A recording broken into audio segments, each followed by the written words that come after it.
Welcome to Warn. Today's news is: Vietnam wants India to be part of force trying to counter China. Vietnam wants India to balance power and be part of the force that is trying to counter China.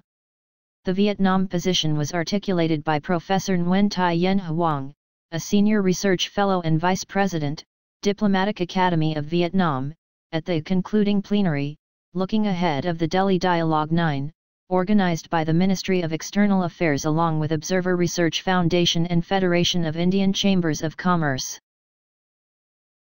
Professor Huong said there is a need for both ASEAN and India to uphold the rule of law and make use of emerging regional powers. She said both sides must be a top priority for each other in their respective foreign policies. Professor Huong said India should look into the better implementation of its Act East policy and also engage in more trade and investment with Vietnam and ASEAN, while the ASEAN nations should work towards constructive competition. She also noted that it is time for India to push for membership of APEC, Asia-Pacific Economic Cooperation. Mr. Jayant Prasad, Director General, IDSA, and a former ambassador, said India must play the role anchors for the communities in Asia-Pacific while emphasizing that equal importance needs to be paid to the geopolitics in Asia. He also impressed upon the need to connectivity through rails, air and waterways besides roads.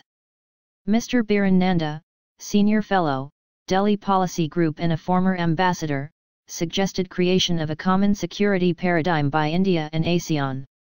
He also emphasized on identifying and focusing on managing risks like climate change. Ms. Nainalal Kidwai, former president of the FICCI, impressed on the need to improve cooperation on maritime as it is important for business opportunities with respect to fisheries, defense, security, etc. She also stressed on the development of blue economy, besides saying entrepreneurs must be made aware of what they can do in business. Mr. George Barquilon, president of the Philippine Chamber of Commerce, said India can be of real benefit to ASEAN nations in space industry, technology in trade, commerce and education, SMEs growth, etc. Political leaders, policy makers, senior officials, diplomats, business leaders, think tanks, and academicians from both India and ASEAN participated in the discussions.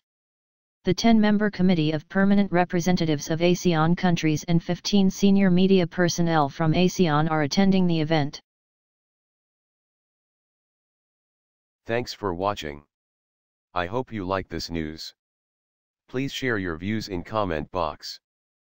Please like and share this video. Press subscribe button and bell for auto update to you regarding my channel World Action and Reaction News, Warn.